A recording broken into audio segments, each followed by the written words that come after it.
Yuk, assalamualaikum warahmatullahi wabarakatuh. Masih bersama saya di channel Rifan Adlan Hakim.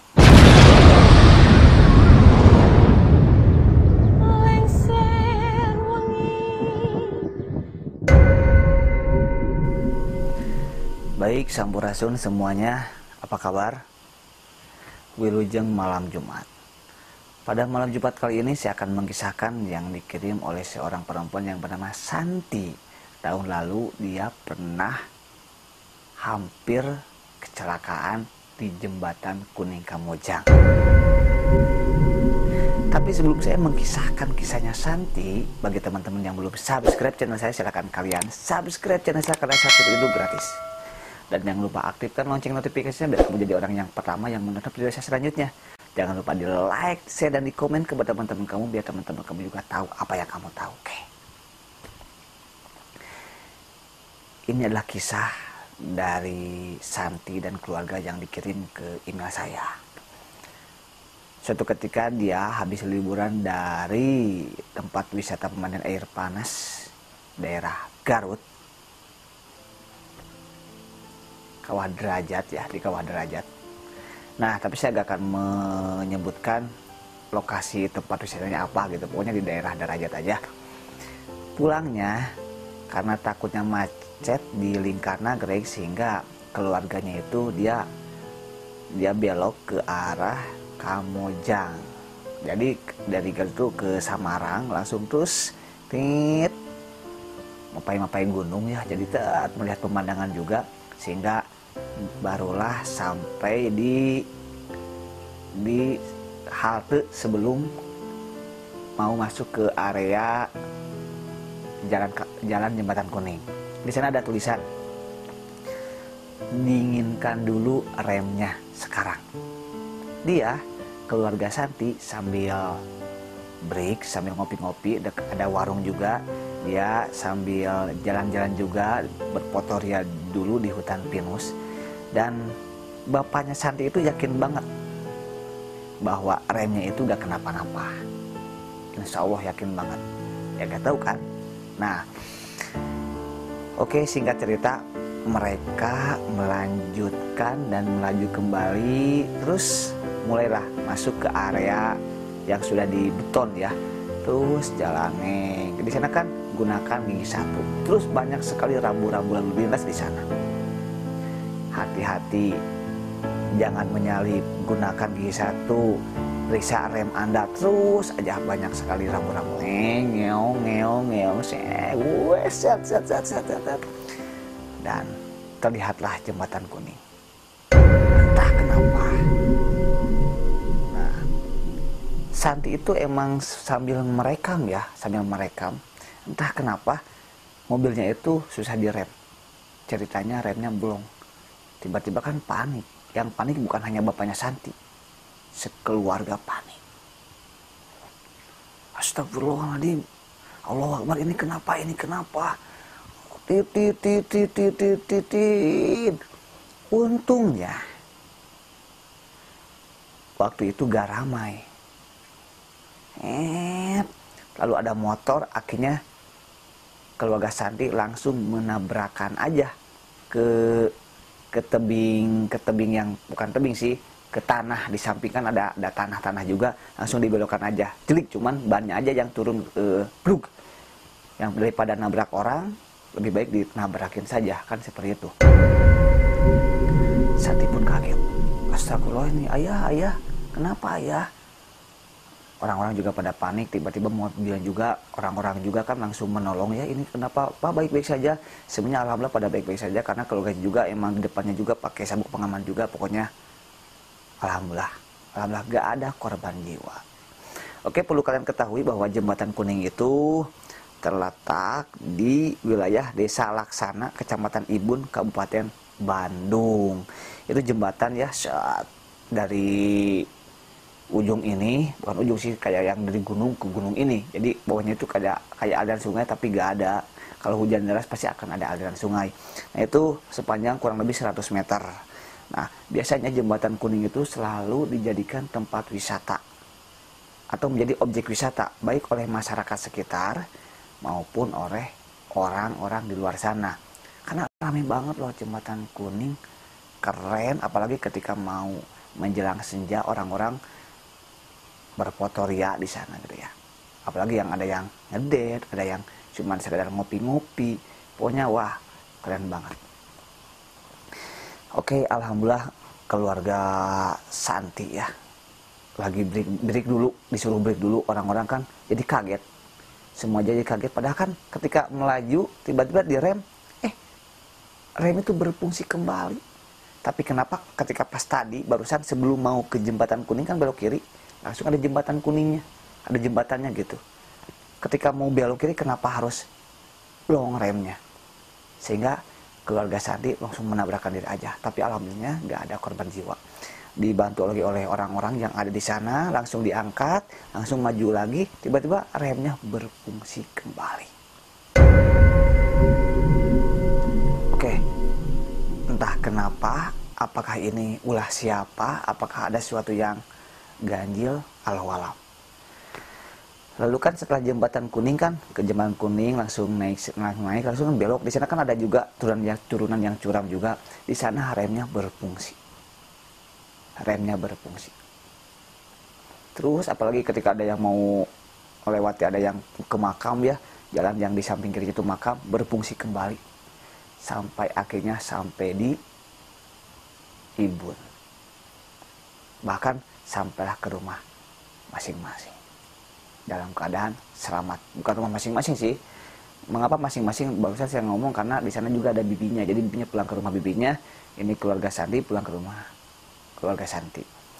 Diceklah video yang ada di handphonenya Santi. Cuman ketika saya langsung meminta, Santi boleh gak saya meminta rekamannya gitu, biar saya bisa, biar orang-orang juga lihat gitu apa sih, jadi ada buktinya. Cuman katanya aduh mohon maaf gak bisa katanya, karena mungkin emang bergetar karena banyak goyangannya, karena mungkin kayak gini mungkin jadi aduh Allahu Akbar. Nah waktu awalnya pas gitu-gitu ternyata terlihat ada sosok kuntilanak. Itu seperti sosok berwujud manusia, berjenis kelamin perempuan, bergaun putih kucal kayak yang udah lama gak dicuci. Rambutnya juga acak-acakan kayak yang sepertiga keramas, mukanya pucat, rambutnya panjang. Melihat ada sosok itu. Jadi sosoknya itu sebelum belok ke arah jembatannya, nah di atasnya itu kan kayak ada hutan-hutan kecil, bukan hutan-hutan sih, banyak sekali tanaman-tanaman, pohon-pohon. Di sana ada sosok. Dia sedang melihat mobil yang dikendarai oleh keluarga Santi. Santi langsung nge-email ke saya, dan dia pengen tahu juga kenapa selalu terjadi seperti itu. Jadi di emailnya itu malah nanya balik ke saya. Kata Santi, beberapa minggu yang lalu juga terjadi kecelakaan. Beberapa minggu yang lalu. Pengendara motor, bahkan anaknya itu gak tahu, apakah selamat atau enggak. Pokoknya yang terlihat dalam cuplikan videonya itu kepalanya berdarah, banyak sekali yang ada darah yang berceceran di jalanan. Sama pas mau tikungan ke jembatannya. Kalau kalian benar-benar menyimak video yang saya maksud, yang waktu beberapa minggu yang lalu yang terjadi kecelakaan, kamu juga akan melihat sosok yang janggal di sana. Oke lah. Oke. Nah, pertanyaan Santi saya akan jawab. Oke, Santi, ini sudut pandang saya. Sudut pandang saya, Bray ya. Kenapa bisa seperti itu? Mungkin saja bahwa remnya itu benar-benar waktu itu belum. Karena kan dari halte ketika mau meluncur ke jalan beton, itu kan terus turunan, dan terus aja direm. Tiba-tiba mungkin terlalu panas remnya, jadi kayak yang blong. Mungkin. Kalau seandainya Santi menjawab, tapi kan Bang, setelah itu kan jalan lagi, berfungsi lagi. Ya mungkin saja udah dingin, karena kan udah lama, si banyak kan tiba-tiba udah menabrak, mobilnya langsung diangkat, break dulu kan, pada kaget, akhirnya kan berfungsi lagi, mungkin saja seperti itu. Tapi kalau di sudut pandang yang lain, apakah benarkah di jembatan Kuning Kamojang itu ada penunggunya?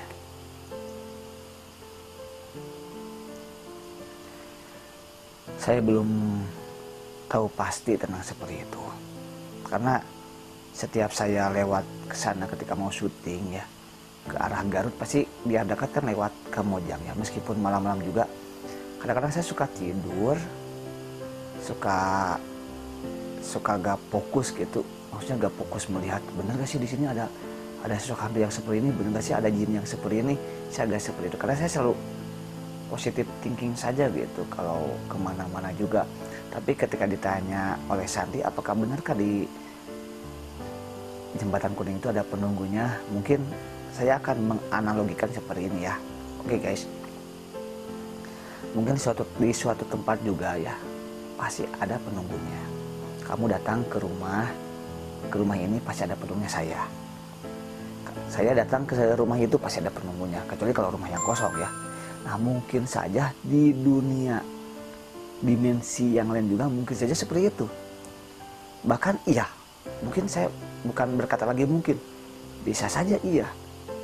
Apalagi itu ada sebuah gunung yang dirubah menjadi sebuah jalan alternatif.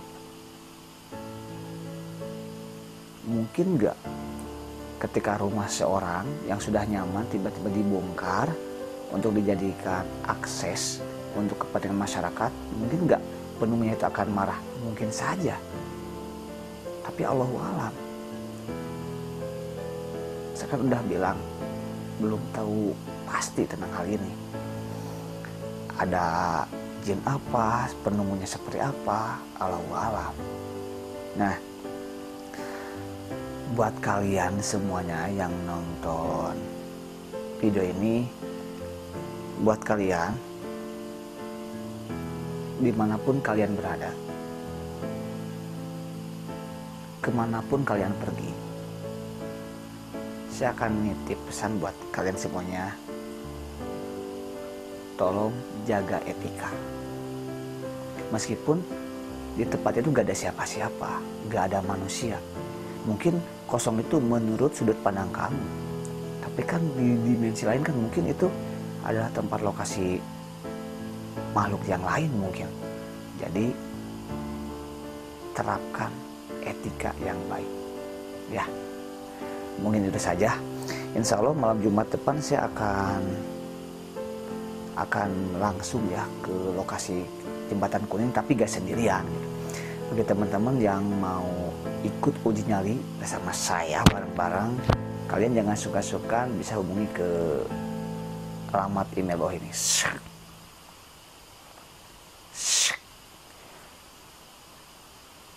Silahkan kalian juga jika memiliki cerita-cerita yang seram atau yang benar-benar menakutkan, kalian jangan suka-suka untuk mengirimkannya ke alamat email saya. Pokoknya terima kasih banyak buat Santi dan keluarga yang sudah mau dipublikasikan ceritanya. Saya gak ngasih tahu ya Santi itu orang mana, katanya jangan dibilang-bilang.